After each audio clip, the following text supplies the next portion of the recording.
take notes today and use this in order to understand how Wikimedia works as an institution. Because although it's vast, it's not this closed place like a platform like Facebook or the addiction institution that we saw in the movie. It is still an institution, and today we're going to hear exactly what it does and how it works. So on Tuesday, I'm going to also talk at the last minutes of class, last 10, 15 minutes. I'm going to talk about the assignments that you submitted for today and give the last point. I'm going to show you the points and final grade for the entire class and present the final paper as well. So we're going to do all of this on Tuesday so we can focus on the future and Wikidata in our last lesson. So our workshop will be given by Shani Evenstein Sigalov. Shani is a doctoral student here at the education department. However, she works in the School of Medicine, where she started the first type of course in which medical students are actually writing into Wikipedia medical data, and it's part of their studies. It's I think it's the only place in the world, right? It's a unique thing too. Well, now we have it also in the US and some other places, but we were the first. Her initiative. And she's a free content activist responsible for a lot of some of the interesting initiatives we have in the Hebrew web. But for us today, and for the purpose of this course, her most important hat is that she's the first and only Israeli that sits on the board of directors of Wikimedia.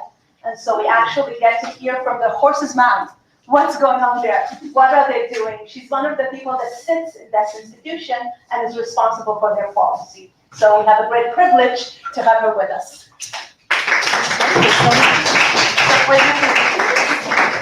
Can you hear me without this? Yeah. So I think we'll just go with the flow, and if anyone doesn't hear me, we can always use that. So first of all, hi everyone, and thank you, a special thank you for Carmel for having the vision to actually bring me here. I'm actually not really she already introduced me, so I'm not gonna delve into it too much, but I am gonna say that most of what I'm gonna tell you today is actually not wearing my hat as a member of the Board of Trustees of the Wikimedia Foundation, but rather as a volunteer in the Wikimedia Movement. You don't have to be on the Board of Trustees to actually do stuff. And I did many things in the Wikimedia world before I got to the board. So I'm gonna share a bit about how Wikipedia works and actually what is Wikimedia, because I'm assuming most of you know Wikipedia, but not the Wikimedia movement. And hopefully I'm gonna share some things that might be new to you regarding Wikipedia. Now, before I delve into it, so this is what we have on the menu today. We're gonna start with Wikipedia, which is what you know most, and then I'm gonna hopefully end the session with telling you a bit about what we do in the rest of the movement.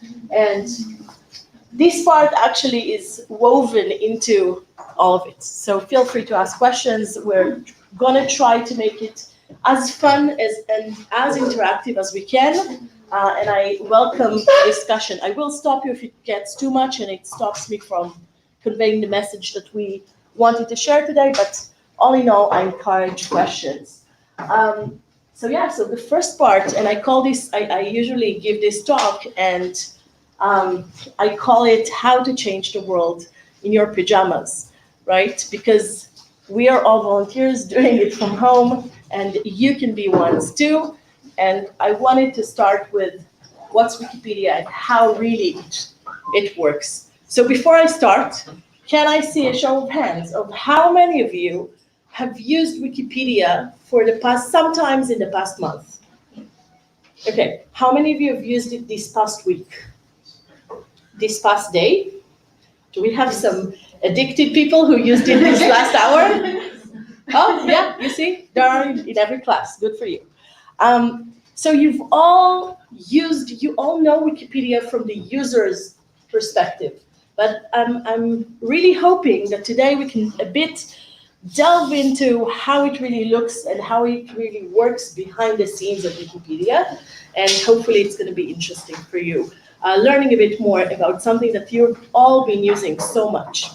So usually I like to start this with this slide in almost every talk that I give about Wikipedia, and I give many.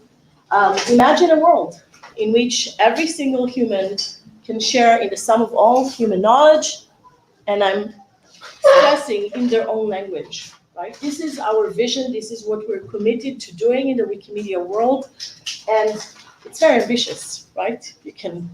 I'm sure you can all agree. By the way, I see some people type.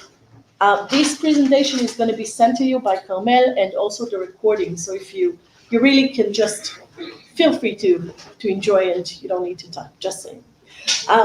Okay, so this is what we want. This is what we aim for, and it's quite ambitious, as I said. Obviously, it's a lifetime goal, something that we strive for, but we will never really finish, right? It's an unfinished mission from the get-go to get the sum of all human knowledge. And so I wanted to start with some numbers and history. So do you know when Wikipedia was first founded? And I'm talking about the English Wikipedia without looking at Wikipedia. Anyone? Guess. Can I hear some guess? 2000? Who said 2000? It's quite close. It was actually 2001, but you're absolutely right in terms of the era, right? The end of the 90s, the beginning of the 21st century, where we start to see Web 2 websites, right? Websites that suddenly allow us as users to suddenly share information, to curate information and not just read it, right? Not just consume it, but actually participate in creating knowledge. And this is basically the face of the web as we know it today, right? Most of the websites that many of us use on our day-to-day are such websites that allow us to interact, right? And as Carmel said, next week we're going to talk about the fact that we're already in Web 3, right? We're in this third version of the web. Some might say even the fourth, but that's all next week. So this week we're focusing on these websites, and Wikipedia is one of them, right? It starts in 2001. No one believes it would.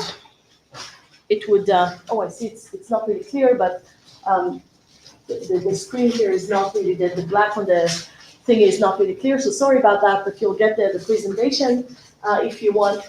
And I would say that again at the beginning, no one believed it would stay, right? No one believed it would work. Such a project, an encyclopedia that could be written by anyone, not experts, you know, until this day, it still raises some eyebrows. And we'll talk a bit about how it actually works. But it does, right? And today we have almost 6 million articles on English Wikipedia, and that's just one Wikipedia out of many. And we serve, and I think most of it, and this is maybe the number that is most striking, right? This is, Wikipedia has become the 5th biggest website in the world. And the first on the list of the top 10, right, that is a non-profit organization. And it's an important thing to remember. After which websites, what do you think is before Wikipedia? Google, for one, of course. What else? Facebook, no. But Microsoft, that our computers go directly to in order to do some updates, and Baidu, which is the Chinese parallel to Google, et cetera, okay? So we serve many, many people every month, many of which are from mobile cellular phones, right? Mobile devices. And it's important because there are some places in the world where there are no infrastructure, right? Think of some places in India, some places in Africa, places in the world where there is no infrastructure, there is no internet even, they might have nothing there, but still, even to very low socioeconomical levels of society, they do have cell phones. So through cell phones, they are able to somehow surf the net. And I'm going to give another example later on of what we do in places that don't have internet. So this is a really like numbers picture of what Wikipedia is today. But this is, I think, the most incredible thing that many people don't know. It's all based on volunteer work. Volunteers like me, and hopefully soon like you, who take the time to actually edit and participate. Yeah, you have a question? Yeah, I have a question. How many percentage of the article on Wikipedia are translated to Arabic? Okay, so we have Wikipedia in Arabic. So we're going to get to it in a few minutes to talk about languages and how it actually works. So good question, because you know the difference between a good question and an excellent question? An excellent question is the one that I have slides later on in the presentation. Talk about numbers, and I want to know the number of. Yeah, so I can't give you from the top of my head the exact number of articles for each of them, but we have about 300 languages, and they're all different, right? Each of them will have different amount of articles depending on the people or on the community that actually participate. And what to do? English Wikipedia is still the biggest one in terms of global community that contributes. Arabic is one of the biggest, but still not as big as English, okay? So all of this amazing thing, the 5th biggest website in the world, based on work of volunteers. It's kind of mind-boggling. It's amazing. I mean, I'm one of the community members who actually do it, and I get excited about this every day, again and again. So Wikipedia is basically created by the public, for the public, and the public actually supports the fact that we still run and are able to continue to do our work around the world. But what is Wikipedia really, and how does it operate? So this is a screenshot, actually an old one, because it keeps updating. And I'm quite certain that most of you don't know this page. This is the homepage of Wikipedia, or specifically of English Wikipedia. And I'm saying most of you don't know it because we're all used to going to Google, finding the articles that we want, and delving right into it. We don't usually get to the homepage. But you should check it out, because we have all sorts of cool things in it, like Did You Know section, and Today in History section, and Picture of the Day, and all sorts of nice things, curated information that gets updated from day to day. And as I said, if you scroll down, by the way, if you click, the way to get to the main page is if you click on the globe, and from any page, you'll get to the main page. And yeah, there's a link, main page, just on the left menu, which most of us are so used to not seeing right now, right? Because we're so used to just going to the article and just reading the content we want and leave. We kind of don't see the fact that we have a menu here and a menu at the top of each article, which I'm going to get to a bit later.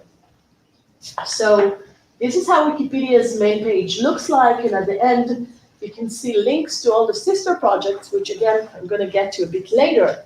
And the way Wikipedia what Wikipedia says about itself is that it is multilingual, collaborative, free, and reliable.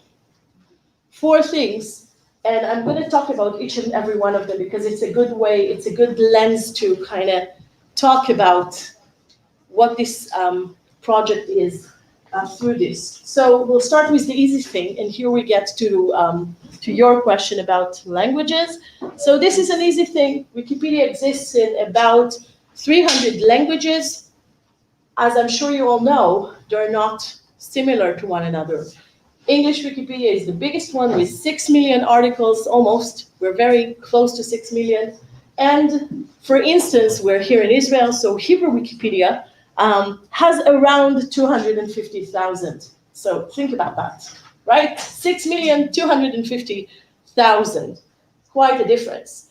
And it's not as dramatic, the difference, depending on the language, but there is a difference. English Wikipedia is way bigger than the rest. And it's simply because more people contribute to it from around the world. So the community around English Wikipedia is much larger than the one that runs Hebrew Wikipedia. Okay? Questions about that? Yeah. So do they take the article from English and translate it to the different languages? It could be. Like we can, but we don't have to, not necessarily. And it's usually when you translate, it would never be one-to-one. I'll give you a small example. Just 2 days ago, we celebrated here in Israel 50 years, we commemorated 50 years to the death of Leah Goldberg, which is one of the most famous Israeli poets who ever lived. Obviously, if you go to her article, to the article about her in Hebrew Wikipedia, it will be very, very, very long. Now, an English version exists, but it would be much shorter because culturally, she doesn't play the same weight in the Hebrew-speaking culture compared to the English-speaking culture. And that's an easy example. I'm not even going to talk about everything related to politics and religion, which creates a lot of differences of opinions to a point where sometimes the article would be portrayed completely differently in different languages depending on where you are, which language it is. I do want to stress, though, that please note this is language-centric rather than a physical place, right? It's not it's not the Israeli Wikipedia, but rather the Hebrew Wikipedia. And it's not the US Wikipedia or the UK or Australia, whatever, but rather the English Wikipedia. So anyone who speaks Hebrew can contribute, anyone who speaks English can contribute, etc., etc. So we contribute, the Wikipedia is per language rather than per physical location in the world, okay? And this is important. Okay, that's a simple thing. And the second thing was that it's collaborative. And I've already mentioned the word community. And it is a community of people from all, I give you here some numbers. This is for English Wikipedia. In Hebrew, the community is much smaller. It's about, I would say, in Hebrew, we have around 250 editors who are good editors, but really 70, 80 who are really the massive ones who actually control the platform. In English, it's much, much bigger, but still, it's a small-ish amount of people to control the fifth biggest website in the world. And you can see that it's very diverse, right? We have people from the whole spectrum of society, from small children to, and I've brought some, this is from the Israeli community, but you can see elderly people, you can see soldiers, you can see teenagers, you can see even a small boy. He's actually grown up since this picture. He's a son of 2 Wikipedians, and he started out doing really simple things like correcting mistakes and adding links, and he grew up to be a more massive Wikipedian. And if you notice,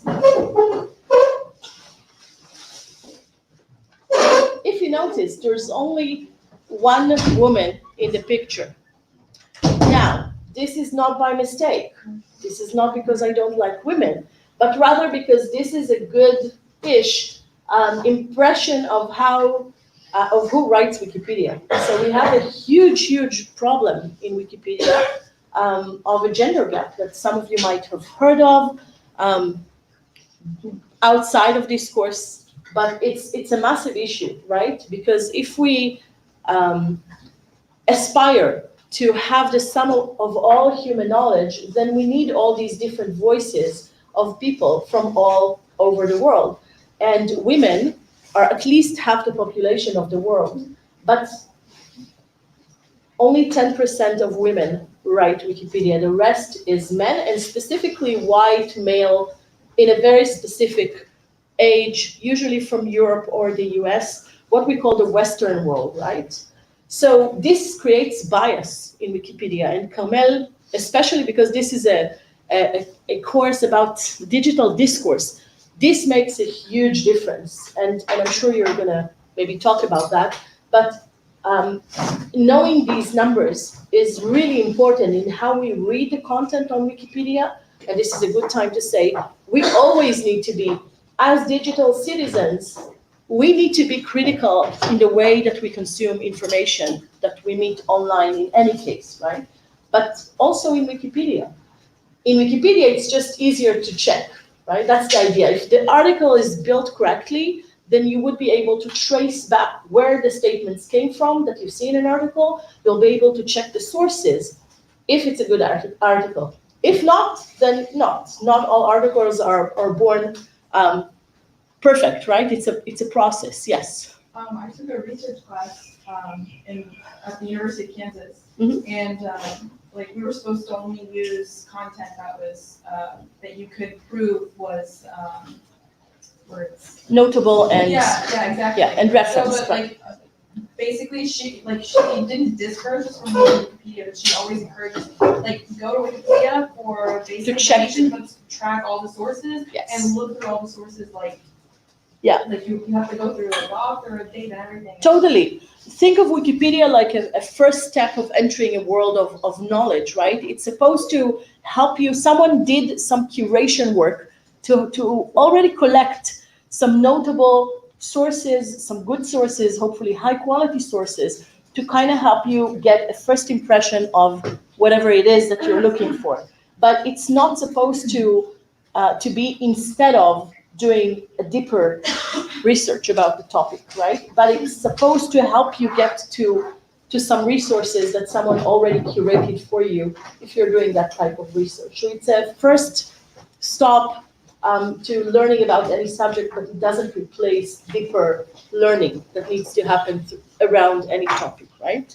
And the references are usually the footnotes and the references and external sources that you find are supposed to help direct you to more resources where you can expand your knowledge. So we're trying to work through the gender gap and other knowledge gaps that exist. For instance, you'll find in Wikipedia information about every single village that you can think of in Europe, but not necessarily in Africa, not necessarily in India, right? And these are huge places geographically, but it doesn't translate in terms of the amount of knowledge that you'll find about these very rich and complex cultures inside Wikipedia.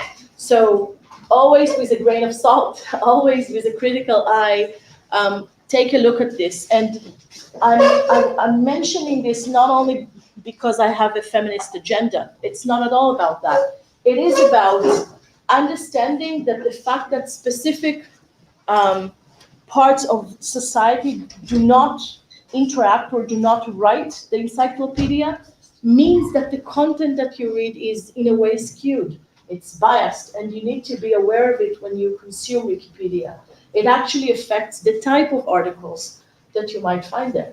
For example, a really small example, and I'll move forward. In English Wikipedia, which is huge, as I said, we have what we call Wiki projects. So users that are interested in specific topics can come together to work on a specific topic that they like. Then it becomes a Wiki project. And basically, one of the biggest Wiki projects, I think it's the second biggest one in English Wikipedia, it's about battleships.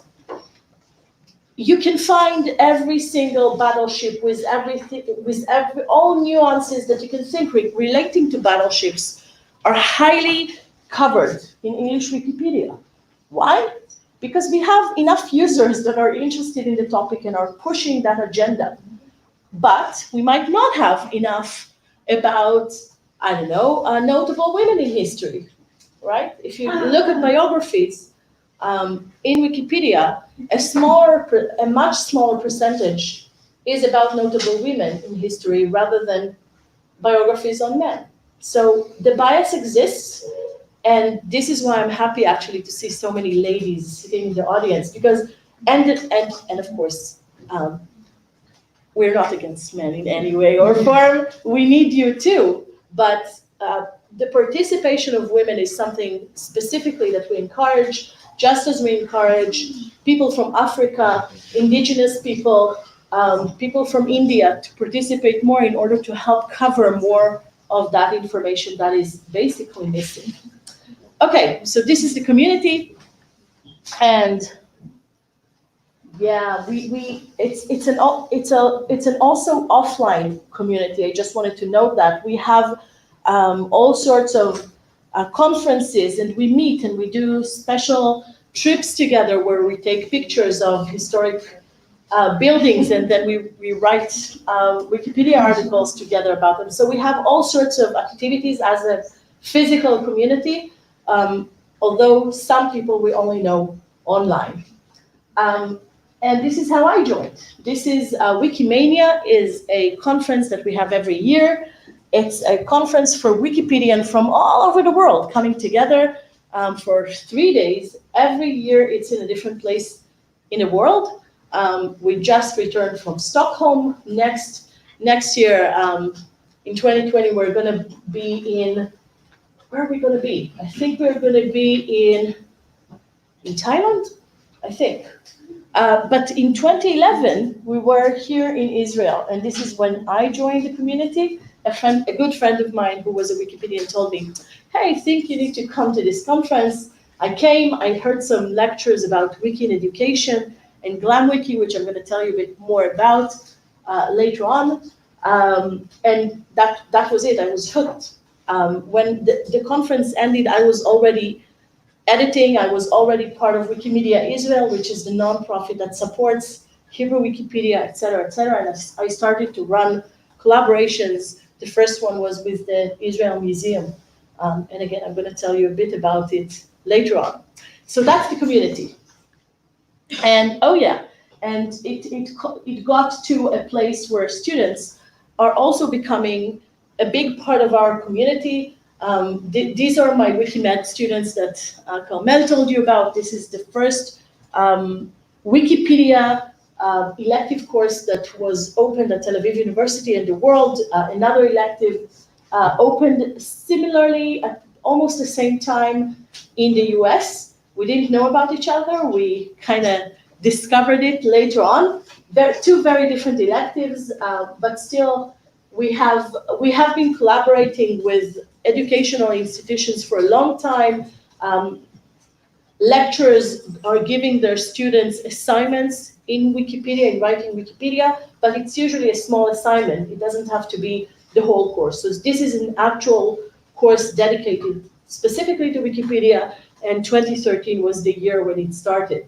So these people, future physicians, are becoming also, and again, you participating here in this course also makes you, in a way, part of the growing community.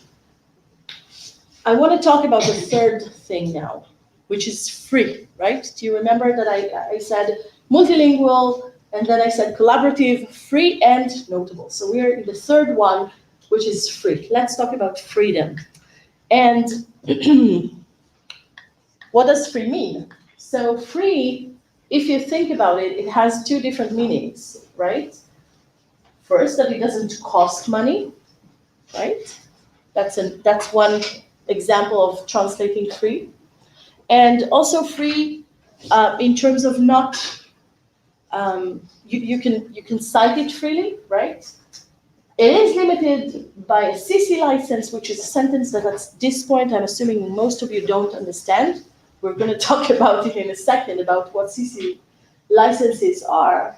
But the content is not completely free from copyrights. The texts are copyrighted, but the people who contribute to Wikipedia kind of release it to the public in a specific license that allows us to freely share it.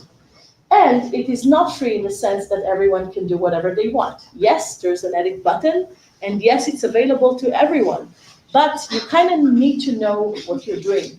You need to know how the community works and what the guidelines of writing in Wikipedia are. Otherwise, the work that you'll do will get deleted, reverted very fast, actually.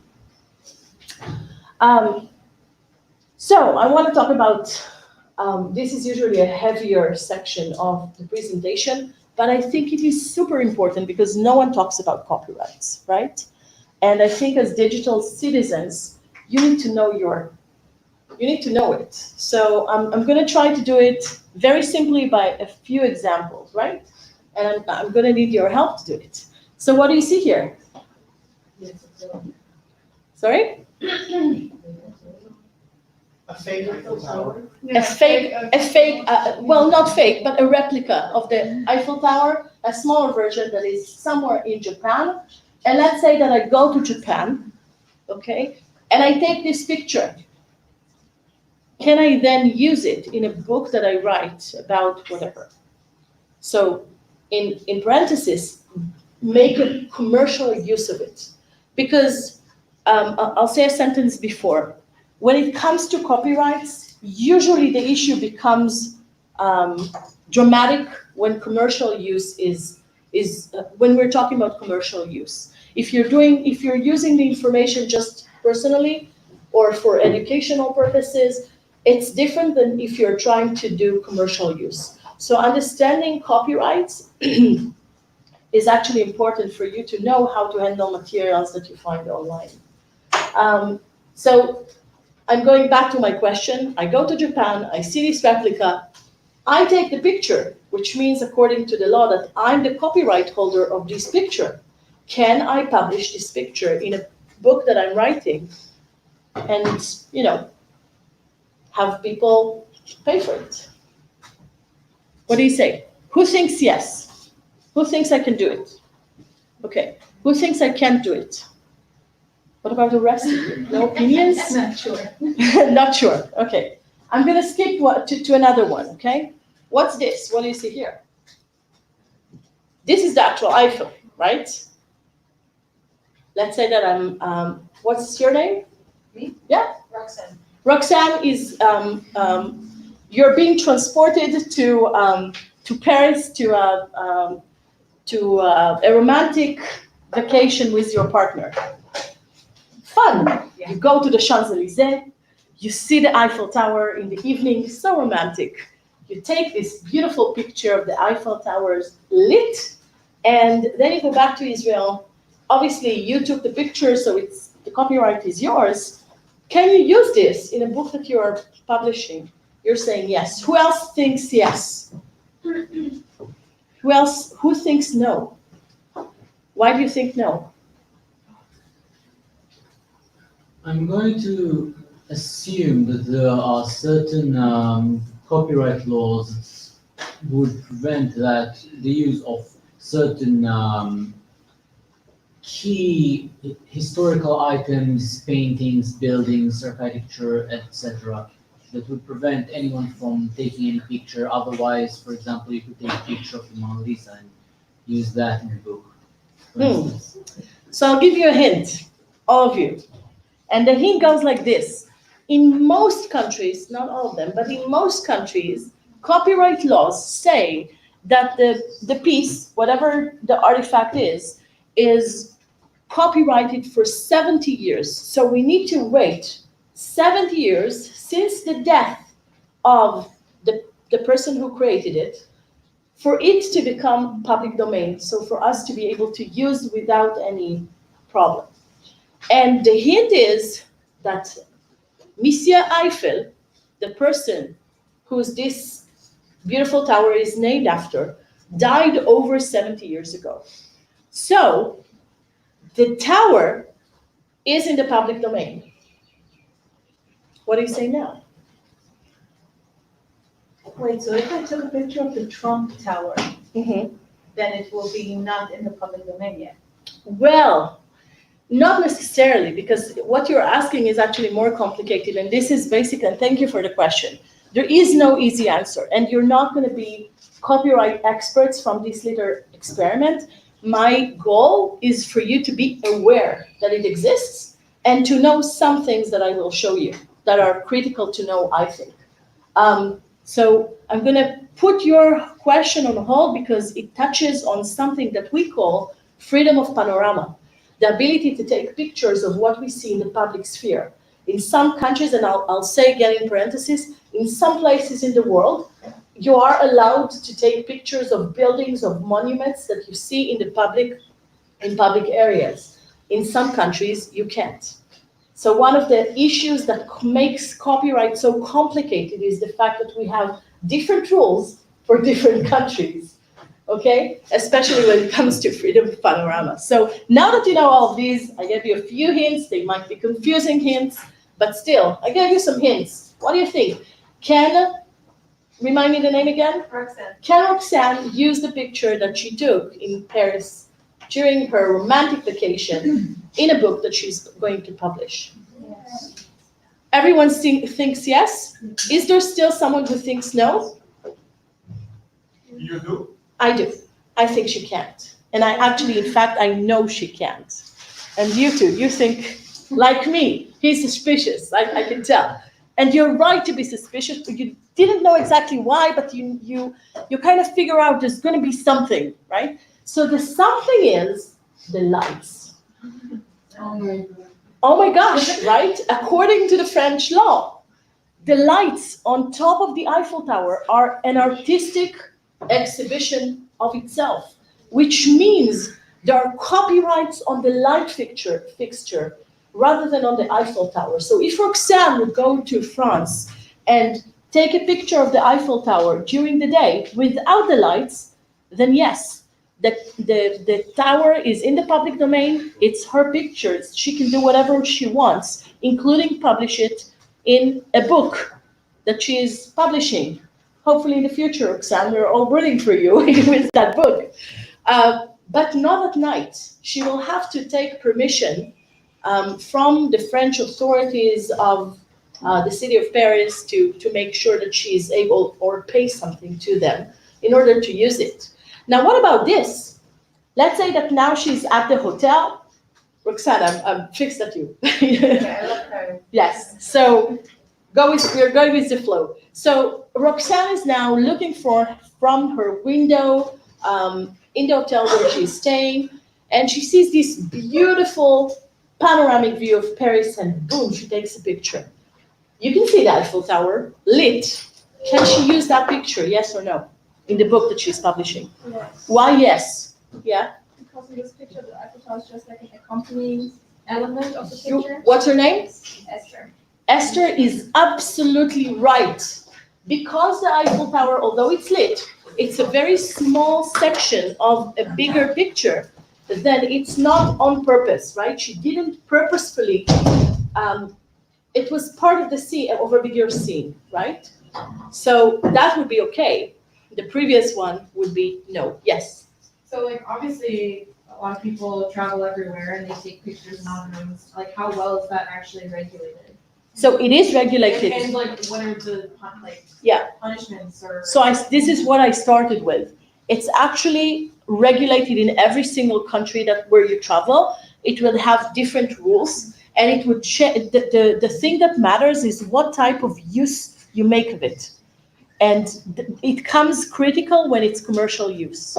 Well, like when I say like regulated, like do they actually go out and like look at these pictures and fact check every single You wouldn't believe there are some places that make their money from looking for copyright violations and suing the people who violated copyrights. So I'm not talking about this only, as a conceptual thing. This is actually something that is good to know, right?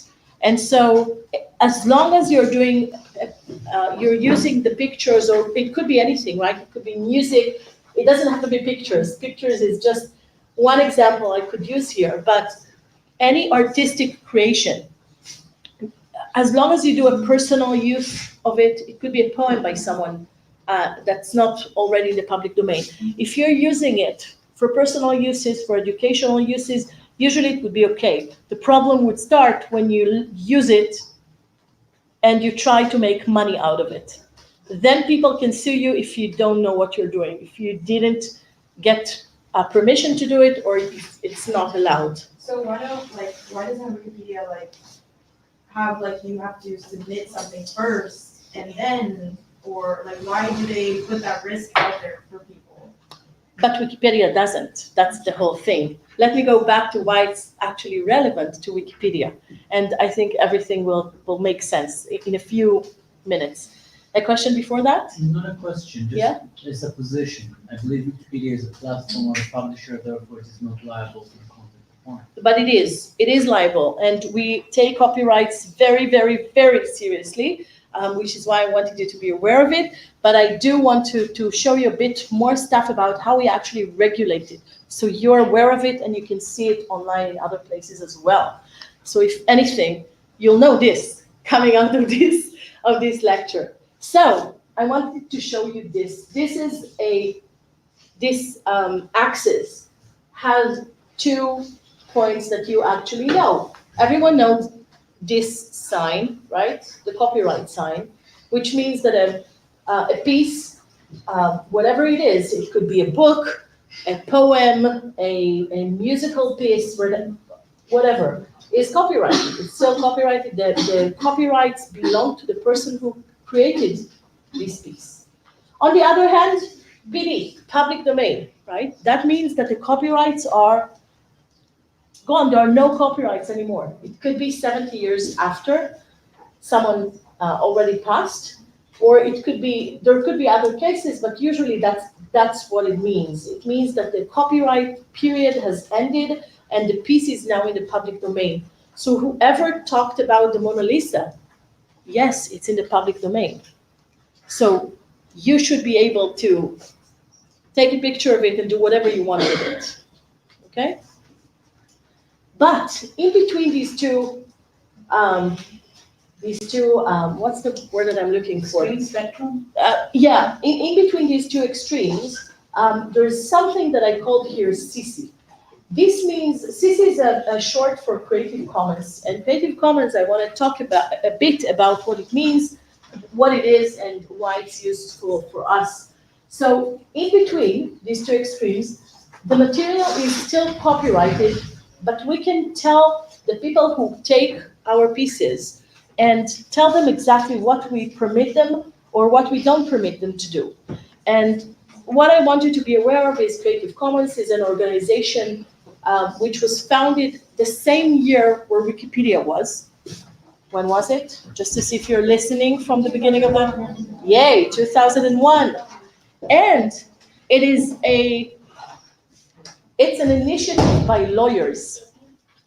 Now, I say this is the best thing lawyers ever did, because usually if you've seen contracts that lawyers write, it's usually very, very long, lots of words, usually doesn't make sense, very hard to understand, right? So they kind of overcame this initial tendency that lawyers usually have and created these legal icons that could be understood from without any words, right? So the person, so every icon means something else, and it's a restriction that you add to your license. So it's almost like a salad bar where you can choose, pick and choose exactly what you want to be in your license, and they created different types of components, and you can then create your own license using that. So the by is attribution. Who do we, by whom? Who created this piece? We need to give credit. So if you see the CC by, you need to give credit to the person who created it. So let's say that Esther wrote a poem, and she publishes her poem under CC by. That means that Roxanne can then take that poem and she can publish it as well, as long as she gives credit to Esther, okay? Share alike is one of the most important things that they did, and it was a genius move, because if you think about this one, there is no non-commercial part to it. The only restriction is giving credit. That means that if Esther is a sophisticated user, if Roxanne is sophisticated enough and she understands copyrights, she understands that a CC BY license actually allows her to do anything she wants, including commercial use. And as long as she gives credit, right?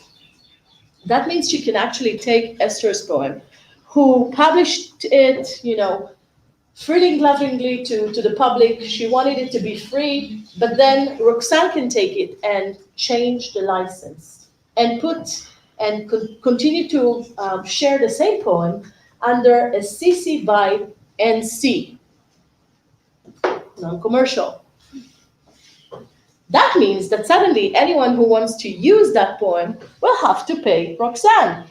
But hey, this is not what Esther wanted when she published the poem. That's why they created the share-alike. Share-alike is saying that the license sticks. It couldn't be changed, even if no matter how many hands it's moving through the piece, it cannot be changed. If Esther wants it to be CC, if she wants it to be free and for people not to need to pay for it, then all she needs to do is use CC by SA, which means one, they'll have to give her credit, and B, it will have to stick. No one can change the license after her. And yeah, but they can do commercial use. So she's basically allowing the public to do anything they want with it without needing to pay anyone, okay?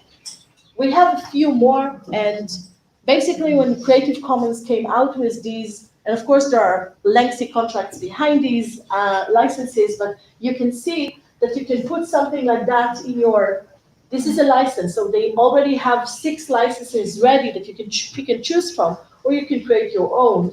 But basically each of them will say exactly what you're permitted or not permitted to do. Now, why, for the love of God, am I talking about copyrights and CC licenses at 3 p.m. on a very rainy day? Because it matters. It matters to Wikipedians and to the whole Wikimedia movement.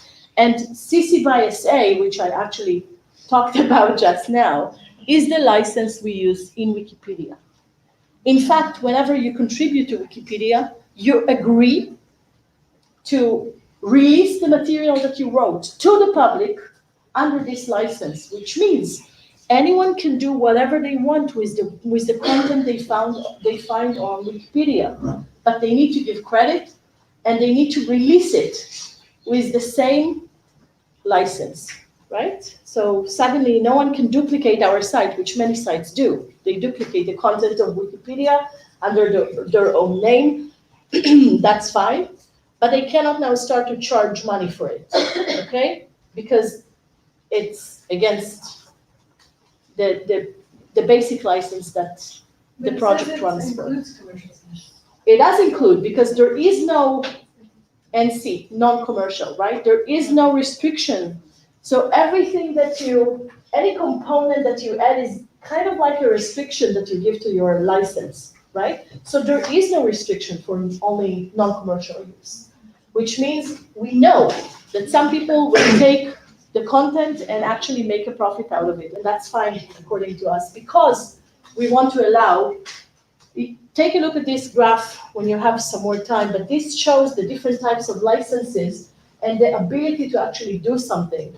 And we want to share, we want to remix, we want to do commercial use, and every single one of them is allowing the users to do more and more and more. So different licenses have different restrictions, but basically what they did was amazing, right? At the beginning of the Web 2, they came and say, hey, we have a World Wide Web. Let's just create a system that allows us to share information and share our creations in a meaningful way that will tell people exactly what they can and what they can't do with our creations. Okay, so far so good, right? It's not that bad. So I really wanted you to be aware of it, and I would say this is not just Wikipedia. So I'm happy that you know it regardless of Wikipedia, just as digital citizens, especially talking about digital discourse, right? Because more and more sites are releasing their materials, and more creators, right, artists, share their materials under CC license. You can find it on YouTube. YouTube actually had its own license for many, many years, but a few years back, they added a CC BY license. So every video, including this one that we're taking now, of this session, is going to be released under a CC BY license in order to make sure that whoever wants to use it, reuse it, remix it, whatever, can do it knowing what I wanted them to be able to do. Flickr edited, many governments share information under a CC license, et cetera, et cetera. So it's a thing on the net that allows us to know what to expect when we see a creation by someone else. These days, Google is actually even better. You know Google Images. Usually, if we want a picture to whatever we use, we can check Google Images, right? That's what we usually do.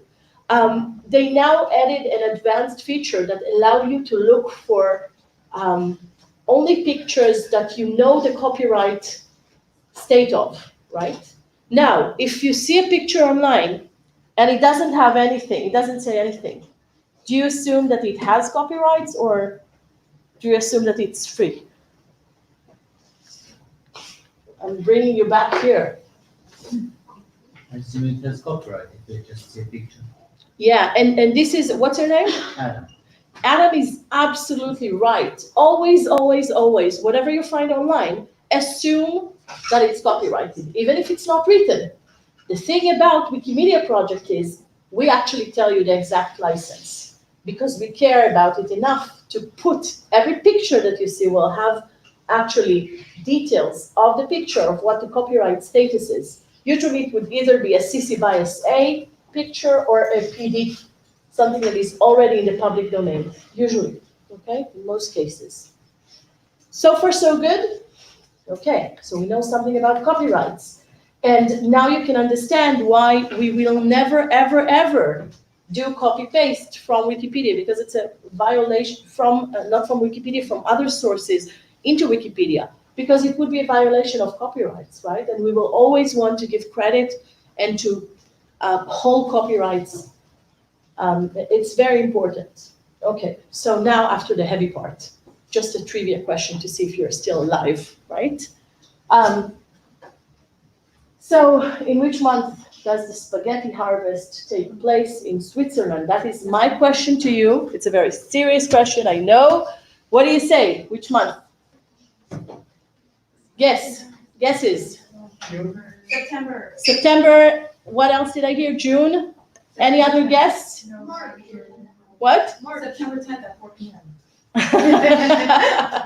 Very specific, but no, no, and no. Well, there is no spaghetti harvest, people. Damn it. Spaghetti doesn't grow on trees. This is a hoax. Not in my country, no. I'm pretty sure not in any country, but there was one day in 1957, April's Fool, where the BBC did this hoax. And for one day, many, many people in the UK rushed to buy spaghetti because of the horrible harvest. There was a drought and there was no spaghetti. So everyone ran to buy a lot of spaghetti that day. And this very funny hoax from the BBC is just one of the 6 million articles that you can find on Wikipedia. Just an example of some of the things that you might find that you might not expect from a traditional encyclopedia. But here it is, references and all. Okay, this was just a fun thing. Before we continue to the more serious thing, which is reliability on Wikipedia, right? This is the thing that usually raises eyebrows and people are very, very, very tense discussions are around notability, about reliability. So let's talk about that and let's talk about how we enforce reliability. Are you okay? Are you alive? Still? Yeah? Okay, you're with me. Good. So how can we, this is one of the questions that I get asked all the time. How can we trust a website that anyone can edit? And do you know what I answer when I get asked that question? I answer this. I answer, how can we trust a website that we cannot edit? And I don't do it just, for the fun of it. It's not just to be cynical. I say that because this, to me, represents a shift in thought, right? A shift in the way our generation perceives knowledge and the way that we need to curate knowledge. If in the past it was considered to be the best if a very small group of experts go to a small room, make decisions, and write the encyclopedia, then my generation thinks differently, right? We are all for transparency. We want to be able to see those discussions. We want to be able to know where the information was taken from. And we want to be able to correct mistakes if they happen instantly. Okay, so we're talking about a shift in perception, in a sense, right? A shift, an important shift in the way we perceive knowledge. And before, again, I answer the big question of notability, I want to give you an example of what a good Wikipedia work would be. So I've already mentioned Leah Goldberg today because we're celebrating 50 years, and if you haven't read her poetry, you should. So some people think she was born in Kovna. Actually, if you asked the Hebrew Encyclopedia, which is like it's similar to Britannica, which was the biggest encyclopedia humanity ever saw before Wikipedia, it will tell you Kovna. But in some places, it will say Königsberg. So which was it, that or that? So this is an example actually from Hebrew Wikipedia, but it doesn't matter because the idea is the same. What you see here is a footnote. You know how in every Wikipedia article you'll go to the beginning and it will say, Leah Goldberg, she was a poet, da da da, she was born in, right? The intro of every, usually for poets, you'll have something like that at the top.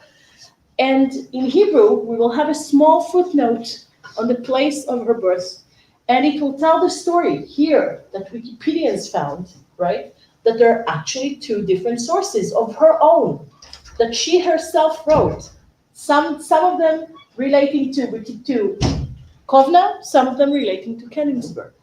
So a good Wikipedia work, from our point of view, would be to bring these two different ideas into the same article with references to each of them, which is what this footnote does. I want to give you another example, again from the Hebrew culture, from the Israeli culture. Actually, I don't know how many of you have seen krembo. Did you eat krembo? No. Okay, so krembo is like one of the. It's culturally such an Israeli thing, right? Every child knows what a krembo is. Every child eats a krembo, usually in the summer.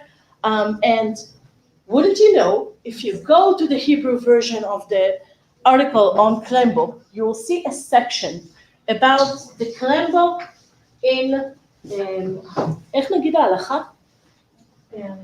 In traditional Jewish, in traditional Jewish, in traditional, what, sorry? Yeah, it's kind of Jewish law. And the thing is, there are two very different approaches to the krembo in terms of the specific prayer that you need to say. As you know, religious people say a specific prayer before they eat. And so the world is divided between those who think that the cookie in the krembo is the most important part of the krembo, or those who think the thing about the krembo is the actual chantilly and the chocolate that wraps it, that's the most important. Why does it matter? Because there is a different prayer to each, right? If you believe that the majority of this food is the cookie, then you need to say one prayer. And if you think that the cream and chocolate on top of it is the most important, then it's a different prayer.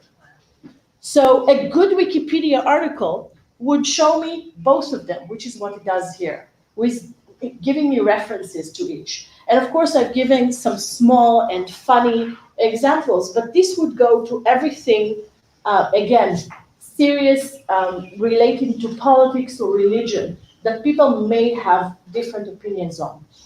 So a good Wikipedian would bring you all the different perspectives and give you references to each of them so you can check, which goes to one of our main principles, which is neutrality. We're trying to be these are the 5 pillars of contributing to Wikipedia.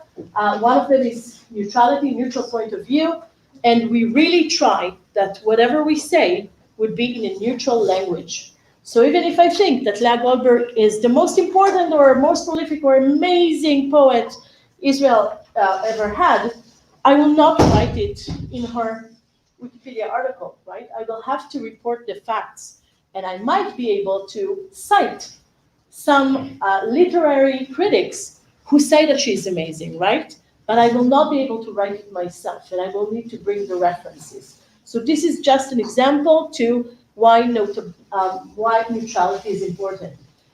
Hand in hand with neutrality goes verifiability.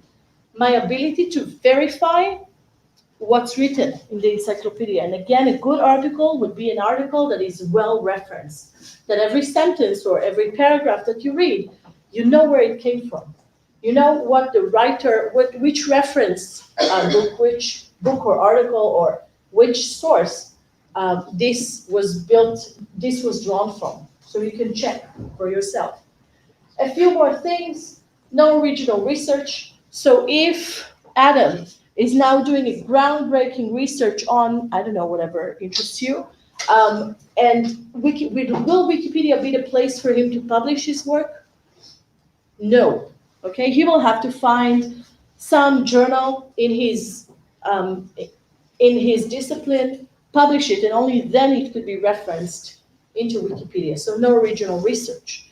Another important thing is notability, and this is where we have so many questions. Unlike the first 3 that are very easy to understand, it's almost binary, right? It's either, neutral point of view it's a bit subjective, but I think it's easy to understand what you mean here. Verifiability is either you have a reference or not. It's a research, original research or not. But when you come to notability, it would depend on the community.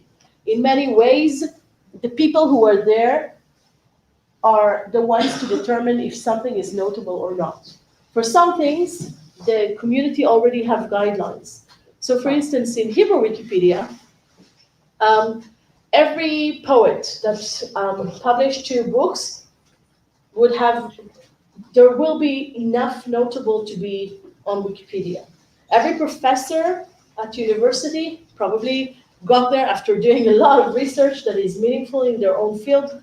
They merit a Wikipedia article. But for instance, in Hebrew Wikipedia, you will not find any porn stars. You just won't, because the community made a decision that they will not include porn stars, etc., etc. So there are some things that Wikipedians decide upon from the beginning, from the get-go, and there are some things that once they come up, you might suddenly see a template on the article saying, hey, there is a discussion regarding the notability of this and this article. And this is where the community matters, right? Because the active Wikipedians will be the ones to actually determine if something is notable enough or not. Okay? Wait. Yes. So no porn stars at all? Not in Hebrew. Oh, not in Hebrew. Okay. Not in Hebrew.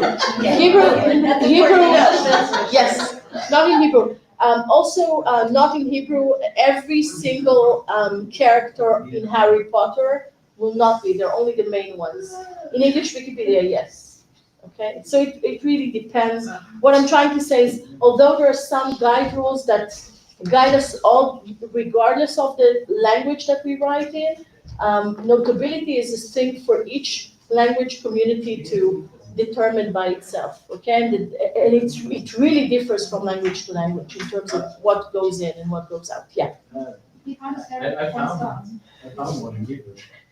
Not that we know of, but you can show me later. There is a guide rule. There is a guide rule that says that porn stars are not supposed to get an article. She might be notable for some other activists. Yes. No, Mia Khalifa is here.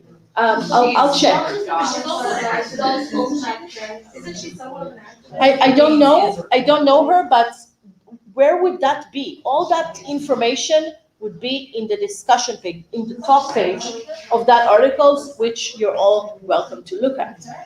Okay, and the final rule, the one that I like most, because I'm kind of rebellious in my nature, ignore all rules. And of course, this rule has to come only after you know all the rules really, really, really well. And this only comes to remind Wikipedians to be bold, to try new things, because if we only keep the rules as they are, there will be never any progress. So this allows us to innovate, right? To try new things, which sometimes we do. Yeah, and I just wanted to mention again, some articles are not born, most articles are not born perfect. You have to consider that when you read articles. So there are a few things that can help you consume Wikipedia in a smarter and more informed way. One of them are the templates that you see on top, usually on top of the article. Some would say, hey, this article needs more citations, or the language here is not really neutral, or, et cetera, et cetera. So some of them are bad, or note that some editing needs to happen. Some of them will say, hey, this is a featured article. This is actually a really good article. And actually, most of you speak English here, right? How many of you speak English as a mother tongue? Oh, not so many of you. Okay. So, okay. And the rest of you, what do you speak? A lot of languages. But what's your mother tongue? Arabic. Arabic. What else do we have here? Arabic? Turkish.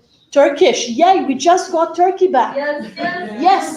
After 2 years. After 2.5 years, Wikipedia was blocked in Turkey for more than 2.5 years. And on Wikipedia's birthday, which is January 15th, we celebrated having Turkey back. Actually, the Supreme High Court, the Supreme Court in Turkey had a lot of discussions about that and decided that it's a violation of human rights You don't have to block. media. Well, Twitter was blocked. YouTube was blocked at some point. but at least for Wikipedia, we were able to fight it. It took a lot of energy, but we finally got Turkey back. So different notifications on the page will help you.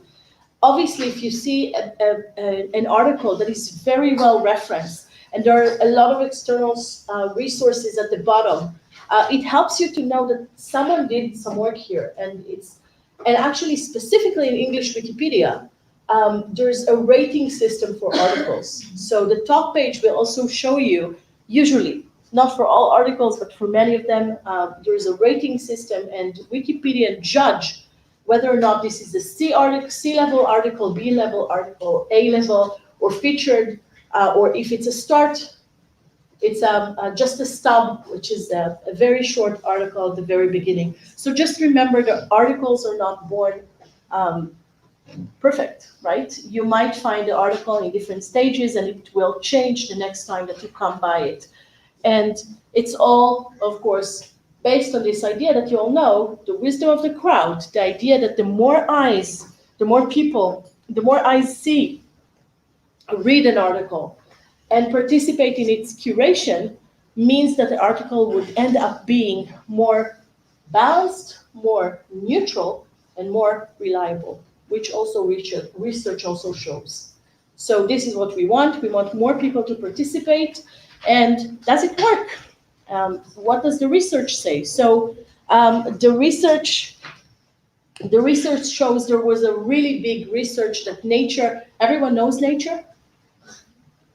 Well, you should. Nature is like the most influential, the best journal in the world, the highest impact factor. You're all students, so you should know academic journals. Nature is like top of the top. I wish you all to sometime publish in Nature in your careers. So Nature did a huge research at the end of 2005, beginning of 2006. Mind you, it's almost a decade back, right? But they checked the reliability of English Wikipedia compared to then the biggest encyclopedia humanity had, which was Encyclopedia Britannica. What do you think Nature found? Do you think Nature found that Britannica was more reliable? Who thinks Britannica was more reliable? No one? Not even one, at least one. Okay, who thinks Wikipedia was more reliable? Okay, who thinks they were plus minus the same? Okay, the third group is right. Okay, that research showed that plus minus there are the same amount of mistakes between an encyclopedia that is curated by the masses, by people like you and me, and an encyclopedia that is curated by experts. The only difference is that we can actually change mistakes when we find them. Okay. I also tend to believe, although I didn't do research last year about this, I tend to believe that over time, the way is better for Wikipedia just because of that ability to correct mistakes. Okay, so, wow. So we have, so we're, sorry? Isn't that supposed to be an E false? Yes. Yes, Enforce. enforce, yeah, it's a typo and I'll correct it. Thank you for finding it. You'll be a very good Wikipedian, I can say. So how do we enforce reliability and maintain order in the encyclopedia? And I wanted to, and we're going to finish with it, and I'm not going to have time to talk about the Wikimedia movement. I'm going to take some time at the beginning of next meeting to tell you about the movement, because I do want you to understand how big it is and what else we do besides Wikipedia, and I think it's important, and then we'll delve into Wikidata. But let me finish the session today with showing you practically how things are done in Wikipedia. So I want to talk about how we actually enforce reliability. Now that we know that it actually works, right? We know that it's kind of reliable, at least like other encyclopedias, but we want to know how it's done, right? So first of all, we have all kinds of monitoring and mechanisms that help us monitor Wikipedia. People who vandalize Wikipedia, and there are many like that, are warned, and if they continue to do what they do, they're blocked. We have different bots that kind of run, bots are like, it's like automated robots that go through Wikipedia's content all the time. And look, we have one specific bot that looks for swear words, right? So we put into that bot all the really nice words, and it goes through Wikipedia looking for these swear words. And when it finds something like that, it highlights it to the people who monitor Wikipedia. There are volunteers, and this is a good time to say, we have different types of volunteers in our community. Some of them like to write articles, but some of them just like to monitor what's happening in Wikipedia in real time and help find mistakes or vandalism when it happens. And again, it happens a lot. Even at 3 a.m., there are some volunteers that would sit down and look for what's happening now on Wikipedia and is it okay. So we have these bots that help highlight places that might be problematic to the people who monitor, to the volunteers who monitor Wikipedia, and it helps us check these specific articles. And we also have mechanisms that help us prevent changes or vandalism to articles that are in high profile. For example, every August, true story, right? The school year here in Israel begins on September 1st. So every year in August, we kind of lock the article school, so no external contributors can edit it. Only people from the community who know the rules and the community knows them. Because, why? because every August, kids have the best fun. I don't know why it's so fun for them to go to the article school and completely vandalize it, right? So we would lock it. Again, a funny story, but think about election times. And again, think about the fact that Wikipedia is the fifth biggest website in the world. And you'll understand that Wikipedia is actually taking it very seriously because we know it's a high traffic place. So we take the accuracy of what we do very seriously, and especially in times of elections, think of one think of your opponents coming to your article, vandalizing it, saying wrong things about you, and if it's not monitored, it could influence what's happening in the election. Okay, so those would be locked during elections, for instance. So there are some places or high celebrities, really high-profile celebrities, sometimes their pages get vandalized a lot. So we have mechanisms to stop these blocks or kind of monitor it more closely. We also have a hierarchy of permissions. So you can edit Wikipedia even without being a proper user. I don't advise you to do it because your IP will then be seen. And I don't know if you understand what it means, but to publish your IP is like putting your phone number and address, your cell number and address on Facebook to everyone. You don't want that, right? You will usually not disclose personal information of this sort on social media, the same way we don't want our IP to be public information. And so always create a user and edit under that user. Okay. And finally, I would say there is one main, it's almost it's such an important part of our movement that I would say it's almost like a pillar in itself, and that is transparency. I've already mentioned transparency, but the fact is we are able to monitor Wikipedia better because everything is transparent. And I want to go back to show you how it's done actually inside Wikipedia. So let's go out of the presentation and I'll show you how it looks like, and with that we're going to end the session. So let me just open Wikipedia. I'm going to open English Wikipedia for you.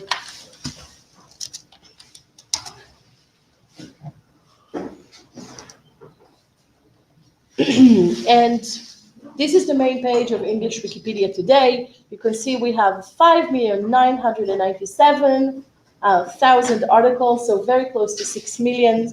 And today in the news is this lady here. It's a fictional character, okay? So this is how it looks like, right? This is her article. And I want to show you a few things that you've learned to ignore as you consume Wikipedia.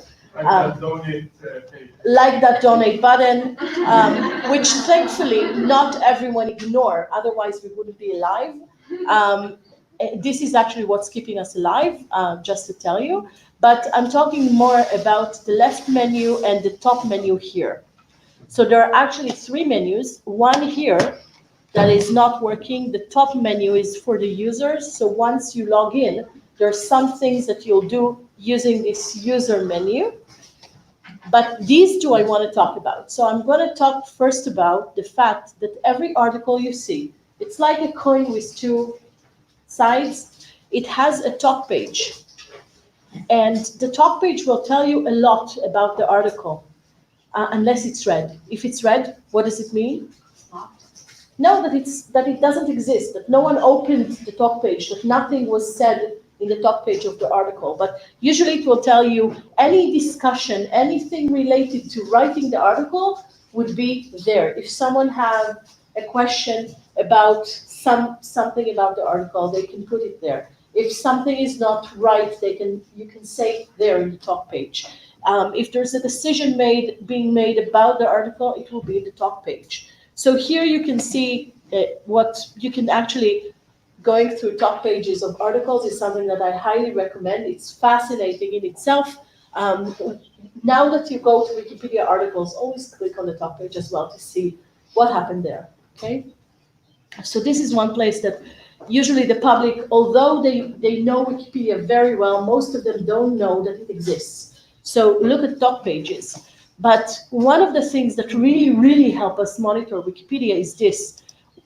Actually, every single edit to Wikipedia, to any Wikipedia page would be curated in the system, right? It will be stored. So we can see, now when I saw it for the first time, it was really not, it took me some time to get used to it, but it's not that bad once you get used to it. So let's take a look at what we have here. So every bullet point is a different edit, and every single edit in the top, in the page, in the article will be recorded here, okay? So the system allows me to basically transparently see what type of changes happened in an article. So I can see here that the last change was done by a bot, right? A community tech bot, but before that by this user. So it begins with the time and date stamp, then the user, then what happened in this edit? Did something got edited or was it removed? So because there's plus 115, I know that 115 bytes were added, and if I see minus here, okay, someone removed a lot of content, and I can check who did it, and this is how it looks if someone is not registered. You actually see their IP here, okay? And there's also this parenthesis which tells me what type of change happened in that version. So when you do, there's always a summary that you'll add to the changes before you save. You can add a short summary of what happened here in your edit, and this will help people who monitor Wikipedia know what happened here and kind of monitor it well. And the cool thing is I can choose any 2 edits that I want. And I can compare. There's a button here, compare and selected versions.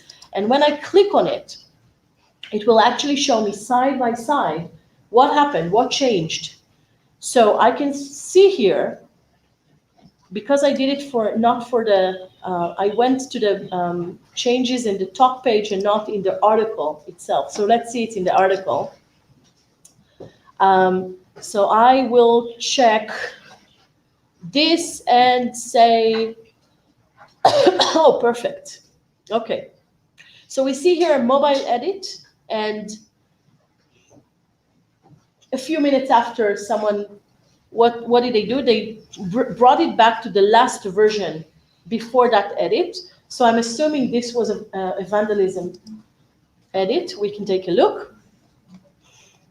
And yes, this is completely vandalism. You can see that the system highlights what that person did, and a few minutes later on, they recorrected the version and kind of deleted that version that happened. So this is allowing us to really closely monitor every single edit that's happening. And the people who actually do it through here. There's a recent changes button here at the left menu. And when we go to it, it will show us what's happening right now in English Wikipedia. And we can see what type of changes are happening, and it will help monitor. So you can, for instance, see that this would be highlighted to the people who monitor Wikipedia instantly. Why? Because this user is new.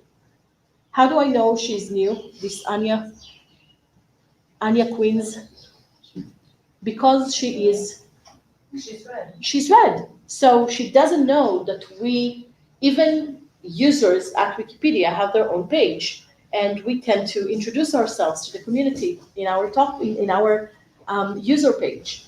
And she doesn't know it, so she's still a very young Wikipedia. So I will probably, if I'm monitoring Wikipedia, I'll probably check it. I'll also probably check any edit from an IP address rather than a known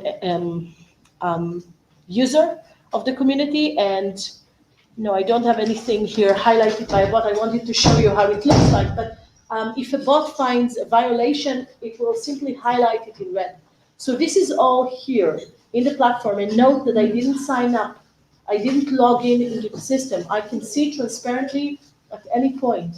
And this is how we do what we do, basically. It's available to everyone, and that's it. So before we move, we release you questions. Yeah. How does Wikipedia handle VPNs and people who use Tor? As long as the edits are okay, we have no problem. And if they're not? Then it gets blocked. But the person can keep repeating the offenses. Right. We have more technical users who have more power to do more complicated tech stuff in terms of finding out or blocking specific range of IPs, or finding out that even registered users, there's something called sub puppets. These are users that it's the same person that opens different types of users to try to, for instance, influence discussions. The community has discussions on many things, including whether or not to delete certain articles, etc., etc. You guys, if you need to leave, do it quietly, but I'm still answering one of your colleagues, so let's respect that. So again, there are all sorts of violations in Wikipedia. We have some technical tools that help us monitor it, and basically it's the community knowing its users. After some time, when you edit, the community gets to know you. It gets to know if you're doing edits according to the internal laws of Wikipedia, if your edits are notable, well-referenced, if you're doing everything by the book, you will be classified as a good Wikipedian in a way. So your work would be less monitored, not at all, not necessarily by the people who watch the watch list, but the recent changes, but by the whole community, right? Specifically from people in the Wiki project that you're editing in. So if your article is connected to a specific Wiki project, all the people from that Wiki project will probably help monitor the work done around these thematic articles, okay? Does that make sense? It makes sense, but it doesn't answer the question. What Okay. I meant was, what does the Wikipedia community do against malicious actors that use VPNs or Tor? Because it can be very easy to change IPs, open new accounts, just use a bot. How is that? So again, we have some tech people that this is what they do. Security is an issue for every big website. You might have heard that a few, was it a month or two ago, there was a malicious attack on Wikipedia's servers, and the hacker that did it was able to basically put Wikipedia down for a few hours, and then up, and then down, and then up. Security is an issue for every big high-tech company, and we have the Wikimedia Foundation helps monitor that stuff. So the people who actually take care of the servers do stuff in that level. The rest of it is the community. The community would monitor sock puppets, it would monitor specific vandalism, but more complicated stuff like you're describing, that would be the foundation. Okay? Okay, guys. Thank you all. We're officially again next Sunday, and for Tuesday you have interesting readings about Hebrew Wikipedia. So read it, we'll talk about it.